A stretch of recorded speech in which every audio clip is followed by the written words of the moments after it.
Welcome back, gamers. This week's GM of the week is the Heist Battleground Mars, one of the tougher GMs we have in rotation in this season, and it also brings the new bow along with it, the Pre-Astyanax bow. I believe that's how it's pronounced. Maybe I'm butchering it, but this is the weapon to farm for the week if you don't currently have one and you just want to collect a bow. It's also very solid overall, as it can roll Shoot to Loot, Archer's Tempo, Explosive Head, and Incandescent, so not a bad option to have at all. And it's also in a depot, so it has the luxury of using adept mods. We'll get into actual tips for the Nightfall itself, but for composition, our team ran one Tether Hunter, which was myself, running Retrofit Escapade and Jur Falcons in order to proc volatile rounds off of my LMG every single time, and then proc target lock on any enemy that we saw in the Nightfall, due to either of them having a really easy crit box and target lock Retrofit doing a ton of damage, or my teammates were using Leviathan's Breath to stagger lock enemies such as the Yellow Bar Knights, and then I would take advantage of that by having easy headshots through that.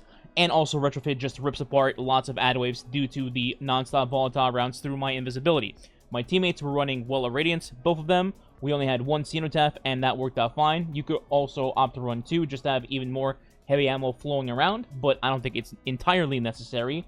And then we just had positioning play where we would swap out like a tether, then a well, then a second well, then I would get my tether back, and rinse repeat, cycling our supers around. Other builds you could use for this Nightfall are Banner of War Titans and Arc Warlocks, particularly with Vesper Radius, just for maximized damage reduction, but I think overall, well plus tether are the best combo to go with in this Nightfall.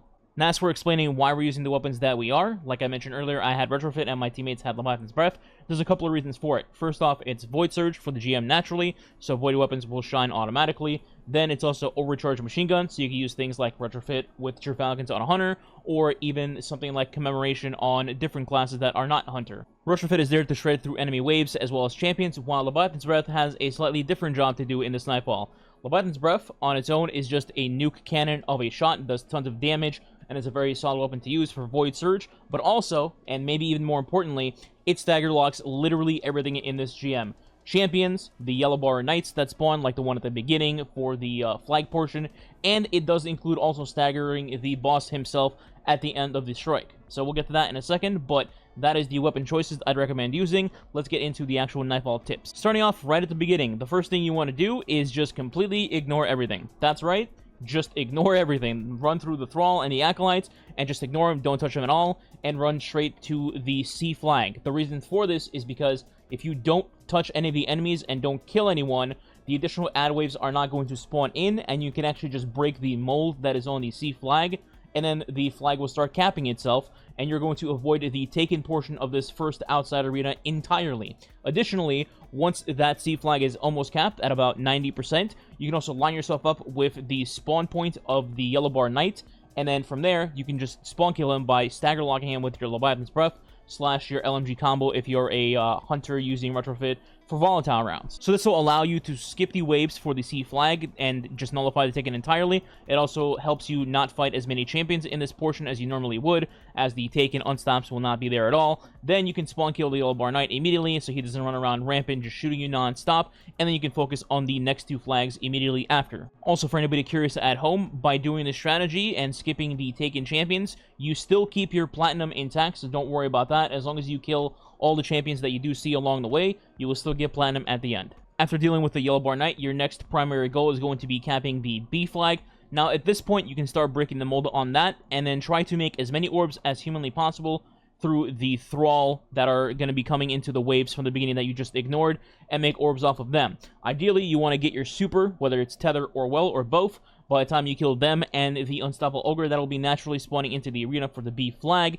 And then by the time the tomb ships start coming in, you should have your tether and or well combo ready to go. At this point, just line yourselves up where you have direct line of sight of the tomb ships, maybe like the spot here on screen that you're going to see, and then fire your tether and just spawn kill them outright. Again, Commemoration and or Retrofit do really well here, just shredding through the enemy waves, and then you can deal with the barrier champion afterwards. Once B is capped and you've dealt with the champs, you can now move on to the final point, point A. This is the one where once you've broken the mold, the Acolyte spawns into the map, the Zebu Death Tongue, and then will take away your abilities if you don't kill it in time before it gets to the Shrieker. So, once you've broken the mold on A flag, just be ready to take down Acolytes immediately. Also, don't try to take the heavy ammo box on the ground unless you absolutely need to. This is kind of where Cenotaph comes in handy, as tagging the champions while getting through the first 2 flags is really helpful to keep your ammo up. Once you've downed the Acolyte for the Death Tongue so your abilities do not get sucked away, you can just take your time and casually kill off all the rest of the enemies. All you'll have to deal with is some Sword Knights, Acolytes, Thrall, and a couple of Unstoppable Ogres, but you don't have to push any of these enemies at all. You can either sit on the cap point if you'd like, or sit above it at an elevated portion of that little railing, and then pop well and tether from there, and take out the enemies one by one. Now, once you've completed the A cap and you're ready to go inside, you can take the heavy ammo box if you haven't already, and replenish your ammo and go to the next part. For the inside portion of this fight, where the ghost scan takes place, this is largely the same as it used to be. Nothing has really changed, and if you've brought 2 wells with you, it's going to be pretty easy going, especially if you brought a tether as your 3rd player. You can start the ghost scan by the door immediately, and then you can start chaining your Well of Radiances as the ads come out. I would wait maybe 20 seconds before you actually start popping supers, as the ad waves are kind of slow to start off, and they don't really get to you immediately. So just wait a little bit and then start popping supers. And then watch out for the Unstoppable and the Barrier Champion spawns. Occasionally, these champs do go to the right side of the arena on the balcony or the railway, so watch out for a little flank on that end. What you could do to counterattack this is have one player be positioned on that railway / balcony, or if you want to play it extremely safe, you can have your entire fire team up there and then take out the ads one by one, and should the ghost scan get interrupted occasionally, just kill all the ads and then go deal with the yellow bar that is on it preventing the scan, deal with it, and then go back to the balcony spot for maximum safety. Once again, with the heavy brick, there will be one up on the railing for you to take, but try not to take it too early if you absolutely do not need to. And then once you've done with the encounter, you can take it and replenish your heavy ammo before moving on to the laser section. Now for the lasers, there's not any like gigabrain tip that I can give you here. It's simply just play a little bit of a game of hide and seek while going through each of the lasers. I will mention though, once you get halfway through and you get to that moldy part where there's one hive knight just lurking around in the laser section, you can actually jump up to the railway and then jump on the pipes on the right hand side as you're progressing through the halfway point. And then once you've jumped onto the pipe, turn around, walk a few feet forward because there's a little invisible barrier above you and you don't need to jump.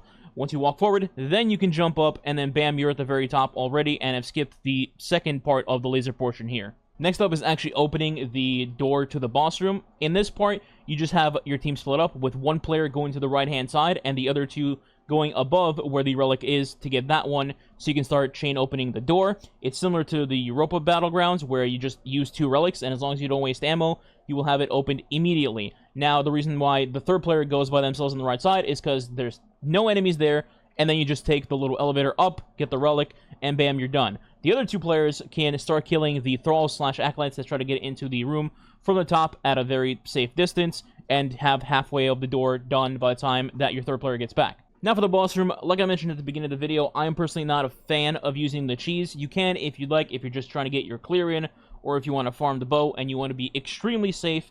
Yeah, you can go to the cheese spot that's on the left or the right-hand side of the arena and then stand on the ledge and just plink at the boss for 3 years just to get an easy clear. Me personally, I'd like to remove any extra time that I can from my runs if I'm going to be farming this bow, so I'd rather do a quick-paced 20-minute run than sit in a spot for 3 hours just to plink at the boss to guarantee that nothing bad will happen. That's just me personally. If you want to cheese it, go ahead, but I'm going to explain what to do normally without cheesing it. First tip, pop your Well of Radiance immediately before pressing the console because you're going to get your super back from it. So you pop your well, make some orbs, and have an extra well ready to go. Then you press the console and get everything back. Once you do press the console, the boss fight starts and the knight will spawn in front of you. At this point, you want to just go down the staircase where your well is, and from this vantage point, you can start using your Levy's Breath on the knight. Now, occasionally, he does teleport and just disappear like any normal knight does, like in Shadow Throne, for example, but most of the time, as long as you keep hitting him with Leviathan's Breath, he will stagger lock and never actually get to hit you at all. My personal recommendation here would be to try to get the boss down to that 50% mark immediately, but if he's very close to you and you're stretching on having your wall timer run out, don't risk it too much and get him down as much as you can and then migrate. Now, if you do get him down to 50% immediately, this is the part where you would just choose to go to the left or the right-hand side as the second part of the fight begins. The boss goes immune, but he becomes much, much slower, so he's kind of like slowly stalking you in the arena, and he's not much of a threat. However, you do get an ogre and a knight champion to spawn in the middle, so an unstop and a barrier, and the unstop will eventually chase you down. So just make sure whatever side you go to, you're on top of looking for where the unstoppable champion is going to be, so he doesn't nuke you. Once you've dealt with the unstop at a bare minimum, instead of just trying to speed through everything at this point just to collect the relics, try to actually clear out the acolytes in the middle as much as you can, as well as any wizard you see, just to maximize your survivability. Another thing you could do during this phase, once you've dealt with those ads, is have your hunter, if you have one, go invis via retrofit / Jerfalcon combo, and then pick up those relics and dunk them in while they're camo and repeat the process. For example, you can start your retrofit combo by dodging, going invis, and then killing an enemy. This will trigger your invisibility to re-proc, so if you've killed a knight, they just drop the relic, you turn invis, you pick up the relic, you have a long timer, go to the middle, dunk the relic, and bam, you're done. Then you just walk down the staircase, kill another acolyte that you just came out of invis with, and then that will make you camo again, pick up another ball, take it to the middle, you're invis again, dunk it in, rinse, repeat. You could also just do this the slow method, where you don't have to go invis every time, and you just slowly pick off the enemies one by one. Remember, every time that you dunk a relic into the console, more new enemies spawn in. So you can't just dunk 5 in a row and have no ads up. You can try to dunk, let's say, 2 or 3, then slow down, kill wizards in the middle, just so the ad density comes down, and then proceed with the last 2.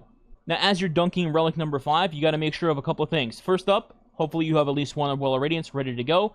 Second of all, you need to be aware of where the boss is in the arena, whether he's on the left or the right side, or he's right next to you, whatever it may be, because once you dunk that 5th relic, the boss goes into his berserk mode where he starts chasing you non-stop now, and now he's actually a threat. Best thing to do to combat this is, once your relic person has dunked that 5th orb, you pick a side of the arena where you want to go, whether it's the left corner or the right corner on the ground, and then dunk it, go over there, pop Well of Radiance, and get ready for the boss. As he's charging at you, this is where Levy's Breath comes in handy again. As long as you guys are shooting your levies at his head, it will continue to stagger him, or at the very worst, it'll stagger him, and then he goes camo and disappears, but you will know where he disappeared, so he'll be in the same spot ready to go. As soon as he comes back, keep shooting levies at his head, and he'll continue to get staggered, and hopefully he will not even hit you a single time. Now, in the event that it didn't work out perfectly as planned, don't panic. You can just simply rotate and jump over him, and then go to the other side of the room to repeat the process. So, for example, you started on the left side with Well / Tether, you shot the boss, he's pretty low, but he got a little bit close to you, and you don't want to risk anything.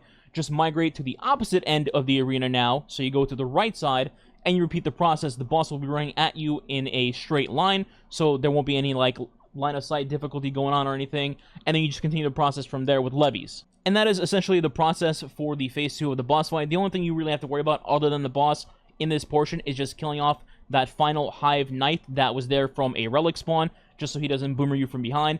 Other than that, you just kite the boss or just spawn kill him with levies, whichever one comes first, and then you've completed your GM Heist Battleground Mars. Let me know in the comments. Also, like, share, subscribe. It does help the channel and is much appreciated in helping fight the algorithm on YouTube. And if you enjoyed the guide, then, well, hit the sub button to support your boy. Alright, hope you guys enjoyed, and it helps you, and I'll catch you guys in the next video. Goodbye.